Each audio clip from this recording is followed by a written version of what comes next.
first reading today, St. Paul talks about the fact that in Corinth there was a kind of immorality that was going on that was not even known among pagans, and that the people seemed tragically to tolerate it. And the immorality he talks about is a man living with his father's wife. Obviously, this isn't his mother, but assuming the mother had died and the father had remarried, now this younger man is living with his father's wife. Obviously, there is a matter of adultery there, but it's more than that. There are spiritual effects that come when two men lie with the same woman or two women lie with the same man. We tend not to even know about that. We tend not to even think about that. It's very clear in Scripture, and St. Paul understood that well.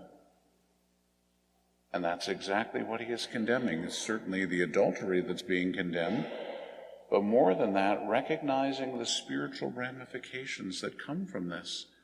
And then he goes on to talk about how a little yeast leavens all the dough.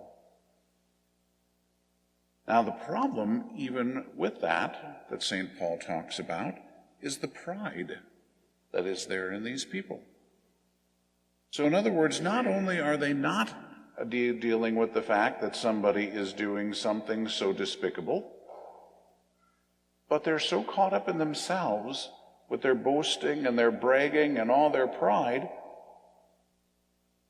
they don't notice anything else. They don't care about all the sin around them. Well, welcome to America. The arrogance is through the roof. Sin is rampant. And most people in America don't care. A lot of people even rejoice in it. They think that this is great.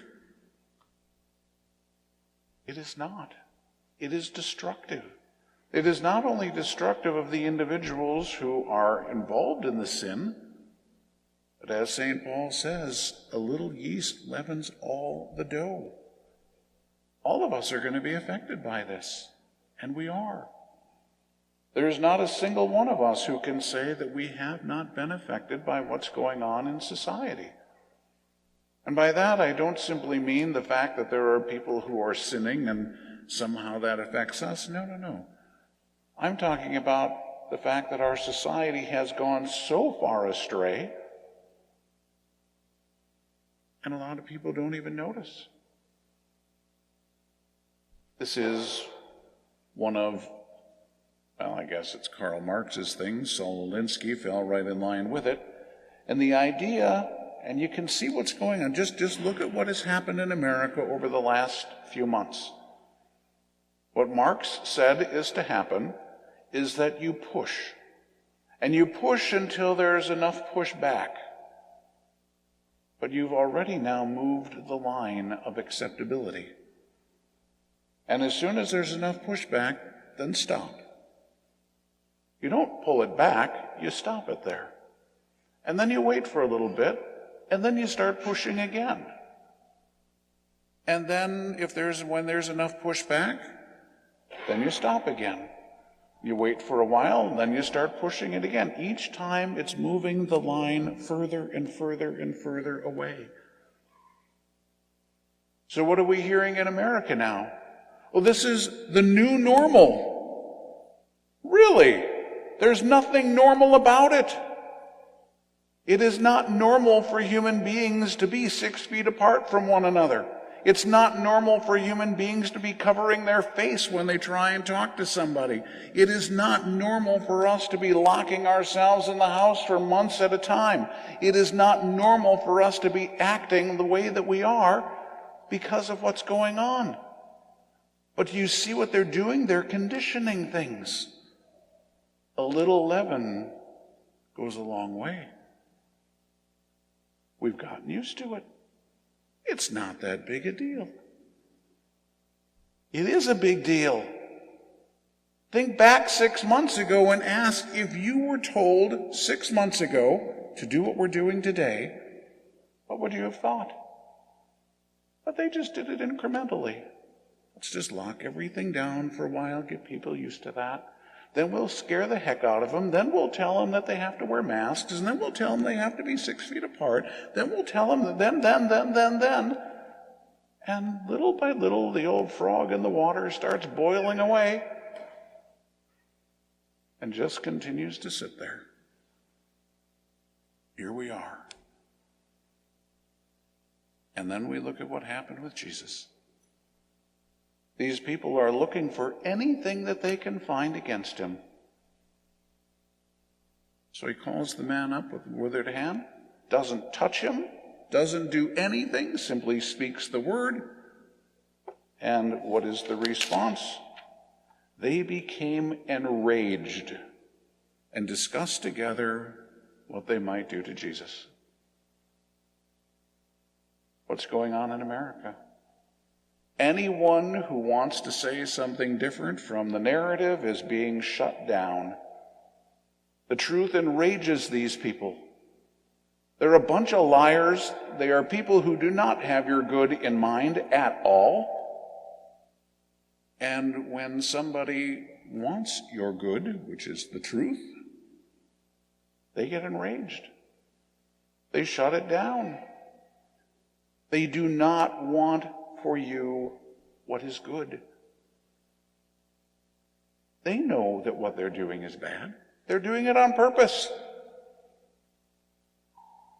It's kind of hard to be able to find out if you're the only weirdo who thinks that this is going on and stupid, if you're 6 feet apart from somebody and their face is covered because you can't even talk to them to find out if anybody agrees with you or not. It's to isolate.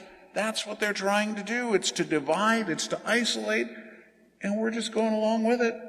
Oh, this is the new normal. No problem. No, this is not even human. It is a problem. But a little dough, a little yeast goes a long way. So again, we need to see what's going on.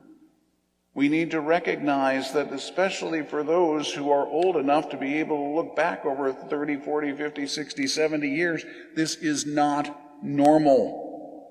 And let's not play their game and call it the new normal, because it will never be normal. It is not human. We need to be clear. They're not going to like it. Your neighbor might not like it. Too bad. The truth enrages people who don't want it. Jesus is the truth. Look at what their response was to him. Not going to be any different to us if we're going to speak the truth. We're going to live the truth. But we have to be clear and we have to embrace the truth. If we want the norm, and that is indeed what we were created for, he is right in front of you. He's the one who created us. He's the one who made us in his own image and likeness. He is the norm. We have made Jesus an extreme. We have tried to make Jesus abnormal. We have tried to make Jesus so far out on the fringe that he's not acceptable. We have taken what is basic to humanity, like the 10 Commandments, and we have ushered them right out of our society. And so God, who is the norm, who has laid out for us what is the norm for human living, he is no longer the norm for us. Instead, we look around and say, welcome to the new normal. It has nothing to do with God, and it has nothing to do with humanity. Well, that doesn't leave a whole lot of option then, does it? Where do we think it's really coming from? It is evil. Let's be clear what it is. It is evil. Who is interested in causing division? Not God. Who is interested in violating your dignity as a human person? Not God. So the options are fairly limited as to where all this is coming from ultimately. It should be pretty blatant. Yes, they used to say it's as obvious as the nose on your face, but we can't see anybody's nose anymore because they're all covered up with masks. So I guess it's as obvious as the mask on your face. Let's at least make sure that we're thinking clearly and that we're not giving in to stupidity. If they're going to require that we do certain things and we have no option, we may have to do certain things, but they are not normal. And let's not conform ourselves to the nonsense, because that is what it is. It is nonsense. It makes no sense. So we reject it. And we conform ourselves to what is normal, or to who is normal. Thanks be to God, he came into this world and took our human nature and lived a human life. That is the norm. We are to look at Jesus Christ and we are to compare ourselves with him. We are to conform ourselves to him. We are to be able to use him as the point of normalcy. So let's reject the lies, because the lies are from Satan. We have to embrace the truth because Jesus himself is the truth. And yes, they will be enraged, and yes, they will discuss together, hopefully from 6 feet apart with their masks on, but isn't it funny that they don't have to do that? Just you do. But anyway, that's beside the point. But they will discuss among themselves what they might do. Let them.